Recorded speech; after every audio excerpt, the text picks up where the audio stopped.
జై గోమాత. ఈరోజు ఉదయం 4 గంటలకు అఖిల భారత గోసేవ ఫౌండేషన్ సభ్యులను ఉదయాన్నే మా ఇంటికి వచ్చి 4ంటికి పోలీసు వారు అరెస్ట్ చేయడం జరిగింది. కారణం ఏంటంటే ఈరోజు తెలంగాణ రాష్ట్ర ప్రభుత్వము గోవుల కోసం గోశాలలో లంపీ వ్యాధితో బాధపడుతున్న గోవులకు సరైన రీతిలో వ్యాక్సిన్ చేయడం లేదు.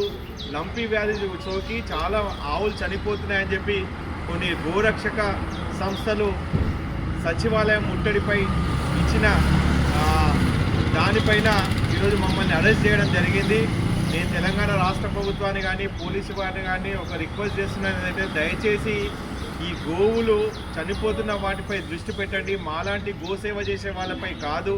మీరు ప్రత్యేకమైన దృష్టి సారించి ముఖ్యమంత్రి గారు మరియు తెలంగాణ రాష్ట్ర ప్రభుత్వం అంతా కూడా ఈ వెటర్నరీ డిపార్ట్మెంట్తో కలిసి ఏవైతే చనిపోతున్నాయో లంపీ వ్యాధితో చనిపోతున్న గోవులపై మీరు నిర్ణయం తీసుకోవాలి. ఎందుకంటే ముఖ్యమంత్రి గారు ఈ మధ్యకాలంలోనే 100 ఎకరాల్లో 4 గోశాలలు నిర్మిస్తామని చెప్పి ఆధునిక గోశాలలు నిర్మిస్తామని హామీ ఇవ్వడం జరిగింది.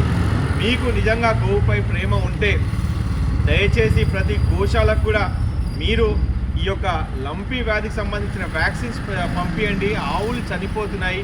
మీ బాధ్యత కాదా? మీ ప్రభుత్వంలో ఈరోజు మీ రాష్ట్రంలో జరుగుతున్న ఈ మారణకాండ, ఒక రకంగా దీన్ని మారణకాండని అనవచ్చు. ఎందుకంటే గోవులు అభంశుభం చెందిన ఆవులు అతి కిరాతకంగా చనిపోతున్నాయి.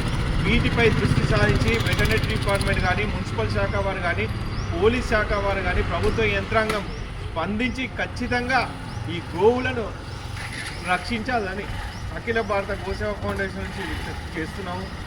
మీ బాలకృష్ణ గురుస్వామి. జై గోమాత.